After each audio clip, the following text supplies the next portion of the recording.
ಶ್ರೀ ಗುರುಭ್ಯೋ ನಮಃ. ವಸುದೇವಸುತಂ ದೇವಂ ಕಂಸಚಾಣೂರಮರ್ದನಂ ದೇವಕೀ ಪರಮಾನಂದಂ ಕೃಷ್ಣಂ ವಂದೇ ಜಗದ್ಗುರು. ಪರಾತ್ಪರ ಯೂಟ್ಯೂಬ್ ಚಾನಲ್ನ ಎಲ್ಲ ವೀಕ್ಷಕರಿಗೆ ಸ್ವಾಗತ. ಹಿಂದಿನ ವಿಡಿಯೋದಲ್ಲಿ ಶ್ರೀಕೃಷ್ಣ ಅರ್ಜುನನಿಗೆ ಹೇಳಿದ ಎಲ್ಲ ಭೂತಗಳಿಗೂ ನಾನೇ ಮೂಲ ಕಾರಣ, ಜಗತ್ತಿನ ಚರಾಚರ ವಸ್ತುಗಳಲ್ಲೆಲ್ಲ ನಾನೇ ಅಡಗಿದ್ದೀನಿ, ನನ್ನ ಈ ದಿವ್ಯವಾದ ವಿಭೂತಿಗಳಿಗೆ ಅಂತ್ಯವೇ ಇಲ್ಲ, ಅವುಗಳನ್ನೆಲ್ಲ ಹೇಳೋದಕ್ಕೆ ಸಾಧ್ಯ ಆಗಲ್ಲ, ಕೆಲವನ್ನ ಮಾತ್ರ ಸಂಕ್ಷಿಪ್ತವಾಗಿ ನಾನು ನಿನಗೆ ಹೇಳ್ತಾ ಇದ್ದೀನಿ ಅಂತ ತಿಳಿಸಿದ್ದ. ಮತ್ತೆ ಮುಂದುವರೆದು 41-42ನೇ ಶ್ಲೋಕಗಳಲ್ಲಿ, ಈ ಅಧ್ಯಾಯದ ಕೊನೆ 2 ಶ್ಲೋಕಗಳಲ್ಲಿ ಏನನ್ನು ಹೇಳ್ತಾನೆ ಅಂತ ನೋಡೋಣ.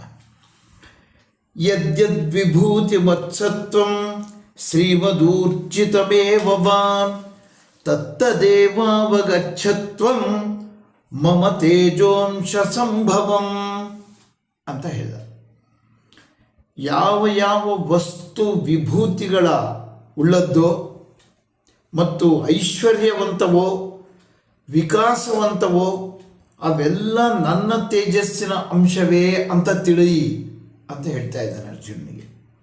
ಅಂದರೆ ಸಾಮರ್ಥ್ಯ, ಈಗಾಗಲೇ ವಿಭೂತಿ ಅಂದರೆ ಏನು ಅಂತ ತಿಳಿಸಿದ್ವಿ.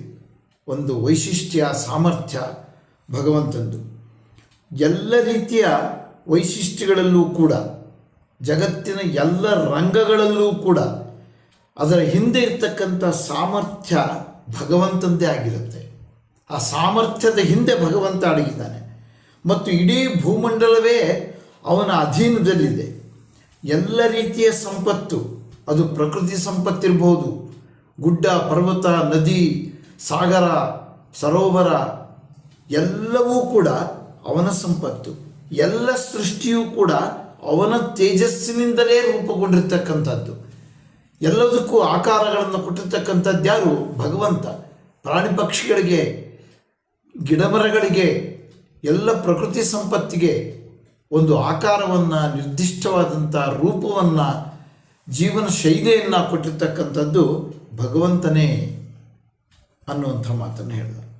ಮತ್ತೆ ಮುಂದುವರೆದು ಅಥವಾ ಬಹುನೈತೇನ ಜ್ಞಾತೇನ ದವಾರ್ಜುನ ವಿಷ್ಟಭ್ಯಾಹಮಿದಂ ಕೃತ್ಸ್ನಂ ಏಕಾಂಶೇನ ಸ್ಥಿತೋ ಜಗತ್ ಇತಿ ಶ್ರೀಮದ್ಭಗವದ್ಗೀತಾಸು ಉಪನಿಷತ್ಸು ಬ್ರಹ್ಮವಿದ್ಯಾಯಾಂ ಯೋಗಶಾಸ್ತ್ರೇ ಶ್ರೀಕೃಷ್ಣಾರ್ಜುನ ಸಂವಾದೆ ವಿಭೂತಿ ಯೋಗೋ ನಾಮ 10ಮೋಧ್ಯಾಯ.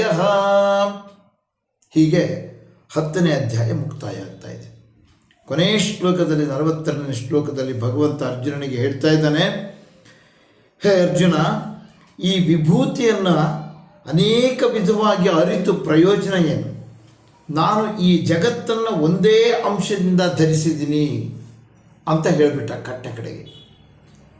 ಅಂದರೆ ನಾನಾ ವಿಭೂತಿಗಳನ್ನು ತಿಳ್ಕೊತ ಹೋದರೆ ಅದಕ್ಕೆ ಕೊನೆಯೇ ಇಲ್ಲ. ಭಗವಂತನ ಎಷ್ಟು ವಿಭೂತಿಗಳನ್ನು, ಎಷ್ಟು ವೈಶಿಷ್ಟ್ಯಗಳನ್ನು ನಾವು ತಿಳ್ಕೊಳ್ಳೋದಕ್ಕೆ ಸಾಧ್ಯ, ಅದಕ್ಕೆ ಕೊನೆಯೇ ಇಲ್ಲ. ಎಷ್ಟು ತಿಳ್ಕೊಂಡ್ರೂ ನಾವು ಅಲ್ಪ ಪ್ರಮಾಣವೇ ತಿಳ್ಕೊಂಡ ಹಾಗೆ, ಸಾಗರದಲ್ಲಿನ ಒಂದು ತಂಬಿಗೆ ನೀರು ತುಂಬಿಕೊಂಡು ಬಂದ ಹಾಗೆ. ಅಷ್ಟು ವಿಶಾಲವಾದಂಥ ಸಾಮರ್ಥ್ಯ ಭಗವಂತದ್ದು.